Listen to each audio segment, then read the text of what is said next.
One question that I see asked a lot on the internet and on YouTube channels and all is what is your arrow build? I see that probably asked more than anything. It just interests people and what other people, especially other successful people, are doing with their arrows. What kind of setup have they got? And for me, last year I killed 11 deer and 2 hogs with my recurve bow, and that's what I'm talking about, is my recurve setup. And the arrows I used performed well. I didn't have any major arrow failure or anything, but still I felt a little bit of the need for a little more speed this year. And I didn't see where I was going to give up anything by making a slight tweak to my arrow build this year. And so I wanted to be sure that I had plenty of arrows, so I ordered some more. Now, last year I was using the Easton Axis traditional 340s, and I supposedly quit making them. They're 5mm arrow, but anyway, I ordered some more Easton Axis. They're a black like this. They're 340s. These are 9.5 grains per inch, and I'm shooting right at a 31-inch arrow. But the main change that I made this year over last year is, instead of shooting the 80 grain brass insert, I went to the standard insert. Just went back to the standard insert that they come with, the real light aluminum insert. And what I do with these is I like that insert iron. I like a real solid setup. Now what you want to do, what you really want to do when you're gluing these inserts in, you want to screw them to your broadhead that you're going to shoot, because different broadhead manufacturers may machine their threads different lengths, and the main thing that you do not want to ever happen is you don't want this broadhead to be tight on this insert. What I've noticed is when you screw them tight on the insert, it is hard to get them to align, and I think it cocks it. The inserts aren't true like the end of your arrow.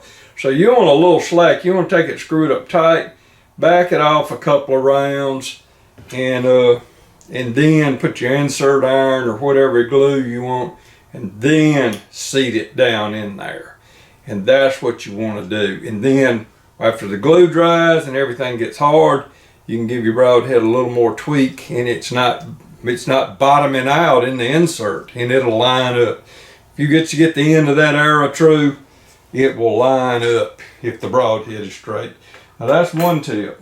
Now, another thing you see, what I did last year, I used a little bit of arrow on the end, a lot more than most, to beef up. That's called a footer. A lot of people do that on cedar shafts and whatnot. I like to do it on carbon. I have seen carbon arrows snap just behind, when all they had is an insert in there. I've seen them snap just behind that insert. I've seen them when they use half outs, I've seen them blow out the side.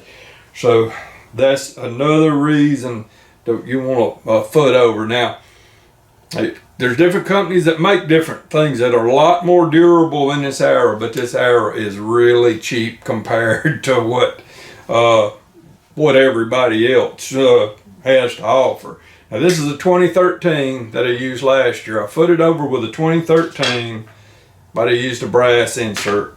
This year I'm using aluminum insert, and I'm footing over with a 2016, and it fits a lot tighter.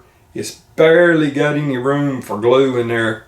And to be honest, I kind of wish I'd ordered a 2018. I think a 2018 might even have to be heated just a tad, slid over, and it would shrink and fit snug. I'm not sure about that though, but a 2018 would be, I think I'd have room for it. But anyway, I've got the 2016. 2016 is a lot more durable than the 2013. It ain't even close. And so what I'll do is I'll take the insert iron, I'll glue my insert in, I'll let the insert get hard, I'll put this on, I'll slide it, I'll screw my broadhead on, and I'll snug it up. And this broadhead is its ferrule is in greater diameter than a 5mm shaft. It's the exact same size as these 20 series arrows, aluminum arrows. So what I'll do, I'll snug my broadhead up, get it tight. I'll put some insert iron here. I'll work it, kind of spin it as I work it on there, make sure I'm getting a good coating of insert iron on this, and I'll snug it up to the broadhead and hold it for a second, and then I'll just let it dry like that. And you know, another good reason for leaving a little bit, like 2 rounds of slack on that insert, is if you do feel like you're a little out of square, you got a little grinding room, a little room to put on one of those arrow truing devices where you spin it and get it true, or you might even take your arrow saw if you've got one and cut just a smidget, like 1 or 2 thousandths off the end, and true up the end of your arrow. If it gets just a little boogered or something, you've got a little playroom, and then your insert still won't, your broadhead won't bottom out on your insert and get cocked. But that's what I do. And I've got these wild turkey feathers, turkeys that I killed, that I got a chopper. I chopped these feathers, I ground them myself, and I'll glue these on and leave myself that's one thing I kind of did last year that I was a little upset with myself. I glued my arrow fletching real close to the end, and a lot of times I had trouble. I shoot a tab, I had trouble getting the tab in there, but getting around the string without making a little bit of rustling sound on the feathers. I'm gonna move them down just about a 1/4 of an inch more from where they were last year, and that way I'll have plenty of room to get in there, no problem. And that's what I'm gonna do. Now this arrow, I know you want to know what it weighs. It weighs, I just weighed it a while ago without the glue. I don't have the insert iron in here, I don't have the insert glued in, and I don't have the fletching glued on. And it came to so close to 400, just like 4 grains shy of 400. So I know once I put the glue on there, this arrow is going to hit 400 grains just perfectly. And that's without this Simmons Land Shark on here. And so the arrow weighs 400, dead on the money, and I'll go from there.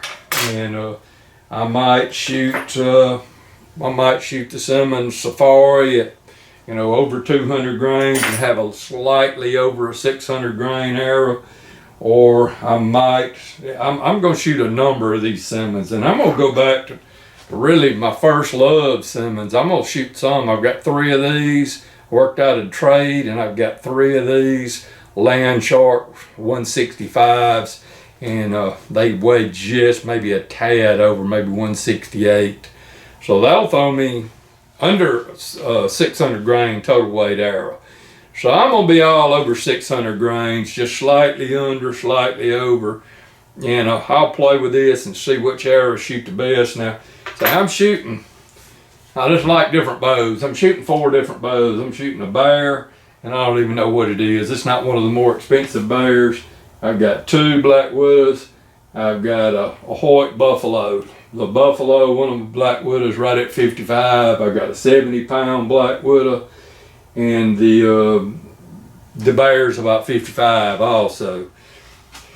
So I'm able to shoot a 340, or for whatever reason, it seems like I like a heavier spine arrow. Of course, I shoot them long. I shoot them, they'll stick out a little bit longer than most.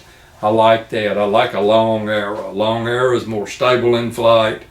It's just the way it works. The fletching's got more leverage against the broadhead. It's more stable. You'll get truer flight if you shoot through brush. If you hit a little light brush, it just guides better. It's just truer shooting setup. But anyway, I'm able, by changing broadheads to, a heavier broadhead for these lighter bows, and the heavier poundage, 70 pound, I'll probably shoot, the Land Sharks on them. That'll stiffen up the arrow a little bit, and I'll just keep things real true. That 70 pounder loves these lighter arrows with this lighter front end, it spits them out of there, and it's really, and I don't do it for speed. I just do it because the arrow just seems to shoot a little bit better than that heavier. Last year I was shooting in the 635 to 655 range. I was staying right in there, and it was I just felt like it was a hair heavy. I don't think I'll give up anything going lighter. We'll see. I might. But that's what I'm going to do this year. And I'm still got my old arrows that I had last year. I'll still have some of them in the quiver. And, I can shoot hogs with them or whatnot. But my go-to arrow is gonna look just like this. And that's my Fletching right there. And that is a monster of a head. That is a good old Simmons Great White with the bleeders I had, and that right there is going to be probably one of the first arrows that I send, and this baby is flying beautiful. But anyway, that's all I wanted to say. I want to tell you about my arrow build, and hopefully y'all learned something from this, and good luck this season. And it won't be long, I'll be up a tree sending them.